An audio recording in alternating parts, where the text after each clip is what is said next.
ಕೇಳಾಗಿದ್ರೆ ಕೇಳಿ. ಧಾರವಾಡದಲ್ಲಿ ಬಹಳ ದೊಡ್ಡ ಧರಣಿಯಲ್ಲಿ ಆಯ್ತು, ಯುವಕರಲ್ಲಿ ಉದ್ಯೋಗಾಕಾಂಕ್ಷಿಗಳು ದೊಡ್ಡ ಮಟ್ಟದಲ್ಲಿ ಧರಣಿ ಮಾಡಿ. ನಾನು ಹೇಳಿದ್ದೀನಿ ಈಗಾಗಲೇ, ಉದ್ಯೋಗ ಕೊಡಬೇಕು ಅಂತಕ್ಕಂಥದ್ದು ನಮ್ಮ ಭರವಸೆ. ಉದ್ಯೋಗ ಕೊಡ್ತೀವಿ, ಬಟ್ ಒಳ ಮೀಸಲಾತಿ ಕಾರಣದಿಂದ ಕೊಡೋಕ್ಕಾಗಲಿಲ್ಲ. ಈಗ ಪ್ರಾರಂಭ ಮಾಡಿದ್ದೀವಿ. ಈ ಬಜೆಟ್ನಲ್ಲೂ ಕೂಡ ಘೋಷಣೆ ಮಾಡ್ತೀನಿ ನಾನು. ಉದ್ಯೋಗ ಕೊಡ್ತೀವಿ, ಹಂತ ಹಂತವಾಗಿ ಭರ್ತಿ ಮಾಡ್ತೀವಿ. ಈಗ ಎಷ್ಟು ಖಾಲಿ ಇದ್ದಾವೆ, ಸುಮಾರು 2.5 ಲಕ್ಷಕ್ಕಿಂತ ಜಾಸ್ತಿ ಹುದ್ದೆಗಳು ಖಾಲಿ ಇದ್ದಾವೆ. ಅದೆಲ್ಲ ಹಂತ ಹಂತವಾಗಿ ಭರ್ತಿ ಮಾಡ್ತೀವಿ. ಚಿಕ್ಕಮಗಳೂರಲ್ಲಿ ಆನೆ ದಾಳಿ ಒಂದೇ ವಾರದಲ್ಲಿ 2 ಸಾವು ಮತ್ತು 14 ಜನ. ಏನಾಗಿದೆ, ಆನೆಗಳ ಸಂಖ್ಯೆ ಮತ್ತು ಹುಲಿಗಳ ಸಂಖ್ಯೆ, ಚಿರತೆಗಳ ಸಂಖ್ಯೆ ಜಾಸ್ತಿ ಆಗ್ಬಿಟ್ಟಿದೆ ಕರ್ನಾಟಕದಲ್ಲಿ. ಅವೆಲ್ಲವೂ ಕೂಡ ಹೊರಗಡೆ ಬರ್ತಾ ಇದ್ದಾವೆ. ಹೊರಗಡೆ ಬಂದು ಮಾನವ ಸಂಘರ್ಷ ನಡೀತದೆ. ಅದಕ್ಕೆ ಅದನ್ನು ಈ ಸಾರಿ ನಾವು ಬ್ಯಾರಿಕೇಡ್ ಹಾಕಬೇಕು ಅಂತ ಮಾಡ್ತಾ ಇದ್ದೀವಿ. ದೊಡ್ಡ ಪ್ರಮಾಣದಲ್ಲಿ ಬ್ಯಾರಿಕೇಡ್ ಹಾಕ್ತೀವಿ ಸರ್. ಟಾಸ್ಕ್ ಫೋರ್ಸ್ನಿಂದ ನಿಲ್ಲೋದಿಲ್ಲ, ಬ್ಯಾರಿಕೇಡ್ನಿಂದ ನಿಲ್ಲೋದು. ಟಾಸ್ಕ್ ಫೋರ್ಸು ಮಾಡ್ತೀವಿ, ಬಟ್ ಬ್ಯಾರಿಕೇಡು ವ್ಯಾಪಕವಾಗಿ ಎಲ್ಲೆಲ್ಲಿ ಕಾಡಿನ ಹಂಚಿದೆ ಅಲ್ಲೆಲ್ಲ ಬ್ಯಾರಿಕೇಡ್ ಮಾಡ್ತೀವಿ. ಕೂಂಬಿಂಗ್ ಆಪರೇಷನ್ ಟೀಮ್ ಇದೆ ಎಲ್ಲೆಲ್ಲವರೆಗೂ. ಶಿವಮೊಗ್ಗ ಘಟನೆ ತಮ್ಮ ಟ್ವೀಟ್ ಮಾಡಿದ್ರಿ ತಾವು. ಅದೇ ರೀತಿ ಶಿವಮೊಗ್ಗ, ಉತ್ತರ ಕನ್ನಡ ಈ ಅಪ್ರಾಪ್ತರು ಮುಖ್ಯವಾಗಿ ಗಾಂಜಾ ಸೇವನೆಯಿಂದ ಇದು ಆಗ್ತಾ ಇದೆ ಅಂತೇಳಿ, ಇದನ್ನು ಹೇಗೆ ಸರ್ ನಿಯಂತ್ರಿಸೋದು? ಬಹಳ ಸಣ್ಣ ಪ್ರಾಣಿಗಳಿಗೆ ಗಾಂಜಾ ಅಲ್ಲ, ಈ ಶಿವಮೊಗ್ಗ ಘಟನೆ ಮತ್ತು ಉತ್ತರ ಕನ್ನಡದಲ್ಲಿ ಆದ ಘಟನೆಯಲ್ಲಿ ಗಾಂಜಾ ಸೇವನೆ ಪ್ರಮುಖ ಕಾರಣ ಅಂತ. ಈಗ ಗಾಂಜಾನ ಕಡಿಮೆ ಮಾಡಬೇಕು ಅಂತಕ್ಕಂಥದ್ದು ಸಂಪೂರ್ಣವಾಗಿ ಅದು ಶೂನ್ಯಕ್ಕೆ ತರಬೇಕು ಅಂತೇಳಿ ನಮ್ಮ ಸರ್ಕಾರ ಪ್ರಯತ್ನ ಮಾಡ್ತಾ ಇದೆ. ಗಾಂಜಾ ರಹಿತವಾದಂಥ ರಾಜ್ಯ ಮಾಡಬೇಕು ಅಂತಕ್ಕಂಥದ್ದು ಕರ್ನಾಟಕದ ಉದ್ದೇಶ. ನಾವು ಆ ದಿಕ್ಕಿನಲ್ಲಿ ಈಗಾಗಲೇ ಪ್ರಯತ್ನಗಳನ್ನು ಮಾಡ್ತಾ ಇದ್ದೀವಿ. ಆ ಪ್ರಯತ್ನಗಳು ಇನ್ನೂ ಸಂಪೂರ್ಣವಾಗಿ ಸಫಲ ಆಗಿಲ್ಲ, ಮಾಡ್ತಾ ಇದ್ದೀವಿ. ಸರ್, ಅಜೀಂ ಪ್ರೇಮ್ಜಿ ಅವರ ಯೂನಿವರ್ಸಿಟಿ ಮೇಲೆ ABP ವಿದ್ಯಾರ್ಥಿಗಳು ದಾಂಧಲೆ ಮಾಡಿದರು. 25 ಜನ ಮೇಲೆ FIR ಕೂಡ ಆಗಿಲ್ಲ. ನಾವು ಯಾರು ಕಾನೂನನ್ನು ಕೈಗೆ ತಗೋತಾರೆ, ಅವರು ABVP ಇರ್ಬೋದು, ಬೇರೆ ಯಾರೇ ಸಂಘಟನೆಗಳಿರ್ಬೋದು, ಆ ಸಂಘಟನೆಯವ್ರ ವಿರುದ್ಧ ಕಠಿಣವಾದಂಥ ಕ್ರಮಗಳನ್ನು ತಗೊಳ್ತೀವಿ. ವಿನಾಕಾರಣ ಕಾನೂನನ್ನು ಕೈಗೆ ತಗೊಳ್ತಕ್ಕಂಥದ್ದನ್ನು ಸಹಿಸಲ್ಲ ನಮ್ಮ ಸರ್ಕಾರ. ಸರ್, ಬರ್ಡನ್ ಆದರೂ ಕೂಡ ಗ್ಯಾರಂಟಿ ಯೋಜನೆಗಳನ್ನು ಮುಂದುವರಿಸ್ತಾ ಇದ್ದೇವೆ ಅಂತ DCM ಒಂದು ಸಾಂದರ್ಭಿಕವಾಗಿ ಒಂದು ಮಾತು ಹೇಳಿದರು. ಬರ್ಡನ್ ಅಂತ ಅನಿಸ್ತದೆ ಸರ್ ತಮಗೆ?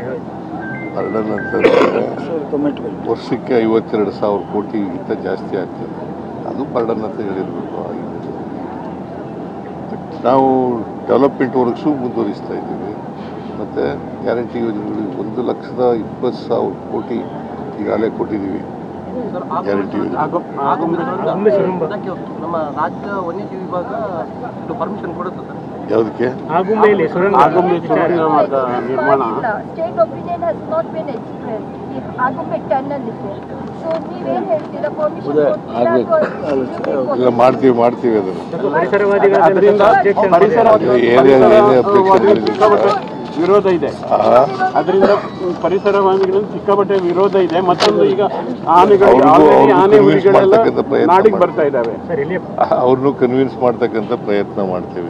ಪರಿಸರವಾದಿಗಳು ಪ್ರಾಣಿಗಳ ವಾಸಸ್ಥಾನಕ್ಕೆ ಅಪಾಯ ಆಗಿ ಅವ್ರು ಮತ್ತೆ ಜಾಸ್ತಿ ನಾಡಿಗೆ ಬರಲ್ವಾ? ಈಗ ಪರಿಸರವಾದಿಗಳು ಯಾವ ಕಾರಣಕ್ಕೆ ವಿರೋಧ ಮಾಡ್ತಾ ಇದ್ದಾರೆ ಅದನ್ನ ಅವ್ರ ಜೊತೆ ಮಾತಾಡಿ ಪರಿಹಾರ ಮಾಡ್ತಕ್ಕಂಥ ಕೆಲಸ. ಇಲ್ಲಿ ಪರಶುರಾಮ ಥೀಮ್ ಪಾರ್ಕ್ ಬಗ್ಗೆ ನಿಮಗೆ ಗೊತ್ತಿದೆ, ಎಲ್ಲ ಚರ್ಚೆ ಆಗ್ತಾ ಇದೆ. ಒಂದದು ಕಂಪ್ಲೀಟ್ ಆಗಬೇಕು ಅನ್ನೋದು ಒತ್ತಾಯ ಇದೆ. ತನಿಖೆ ಯಾವ ಹಂತಕ್ಕೆ ಒಂದು ಲಾಜಿಕ್ ಎಂಡಿಗೆ ಬರ್ತಾ ಇಲ್ಲ ಅನ್ನೋ ಅಭಿಪ್ರಾಯ. ಯಾವುದು?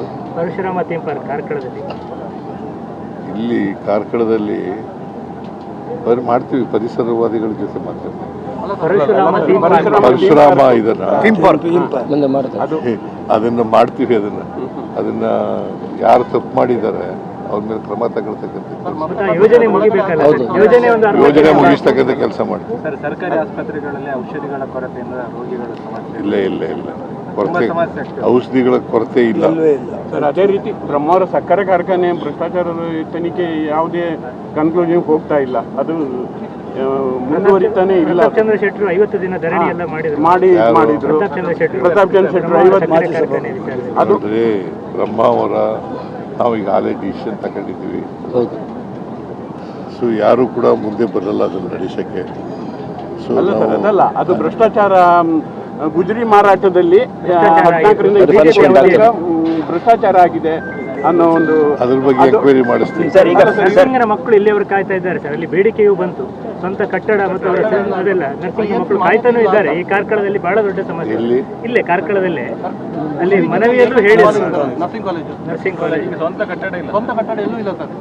ಸ್ಟಾರ್ಟ್ ಆಗಿ 4 ವರ್ಷ ಆಯ್ತು. IMC ಮಾನ್ಯತೆಯೂ ಇಲ್ಲ ಸರ್ ಅದಕ್ಕೆ. ಸರ್ಕಾರಿ ಕಾಲೇಜಾ?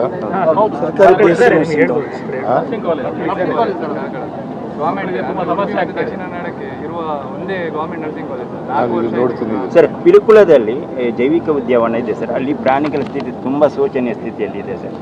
ಕೆಲವೊಂದು ಮಾಧ್ಯಮ ವರದಿಗಳು ಕೂಡ ಬಂದಿರುವಂಥದ್ದು ಸರ್. ಪಿಲ್ಕುಳದಲ್ಲಿ ಪಿಲಿಕುಳ ಜೈವಿಕ ಉದ್ಯಾನವನ ಅದನ್ನು ಒಬ್ಬ ನೋಡ್ತೀನಿ. ಅದರ ರಿಪೋರ್ಟ್ ಕಳಿಸ್ಕೊಂಡು ನೋಡ್ತೀನಿ DC ಇಂದ. ರಾಜಕೀಯದ ಏನಾದ್ರು ಮಾತಾಡ್ತೀರಾ ಸರ್? ಈಗ ಇವರು ಶಾಸಕರೆಲ್ಲ ಮಂತ್ರಿಗಳಾಗಬೇಕು ಅಂತ ಕೆಲವರು ಅಭಿಲಾಷೆ ವ್ಯಕ್ತಪಡಿಸ್ತಾ ಇದ್ದಾರೆ.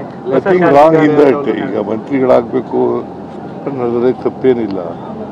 ಬಟ್ ನಾವು ಒಂದು ನಿರ್ಣಯ ತಗೊಂಡಿದ್ದೀವಿ. ಮೊದಲನೇ ಸಾರಿ ಶಾಸಕರಾದವರಿಗೆ ಮಂತ್ರಿ ಸ್ಥಾನ ಕೊಡಬಾರ್ದು ಅಂತಕ್ಕಂಥ ನಿಲುವನ್ನು ತಗೊಂಡಿದ್ದೀವಿ. ಬಟ್ ಅವರು ಕೇಳ್ತಾ ಇರ್ತಕ್ಕಂಥದ್ರಲ್ಲಿ ತಪ್ಪೇನಿಲ್ಲ. ಸರ್, ಈಗ ಮರ್ಯಾದೆ ಹತ್ಯೆಗೆ ಕಾಯ್ದೆ ತರ್ತಿದೆ ಸಮಾಜ ಇಲಾಖೆ. ಮರ್ಯಾದೆ ಹತ್ಯೆಗೆ ಹೊಸದಾಗಿ ಸರ್ಕಾರ ಕಾನೂನು ತರಲು ವರದಿಯಾಗಿದೆ. ನಾವು ಆ ಥರ ಯೋಚನೆ ಮಾಡಿಲ್ಲ. ಸರ್, DKಶಿ ಅವರ ಫಾಲೋವರ್ಸ್ ಸ್ವಲ್ಪ ಹೈಕಮಾಂಡನ್ನೆಲ್ಲ ತಲುಪ್ತಾರೆ, ಹೋಗ್ತಾರೆ, ಒಂದು ಟೀಮ್ ಕಟ್ಕೊಂಡು ಅಂತ ಮಂಡ್ಯದಿಂದ ಸುದ್ದಿ ಬರ್ತಾ ಇತ್ತು ಸರ್. ನಮ್ಮ ಗಮನಕ್ಕೆ ಇದೆ? ನಾನು ರಾಜಕೀಯ ಮಾತಾಡಿಲ್ಲ. What ever the high command says will go by it.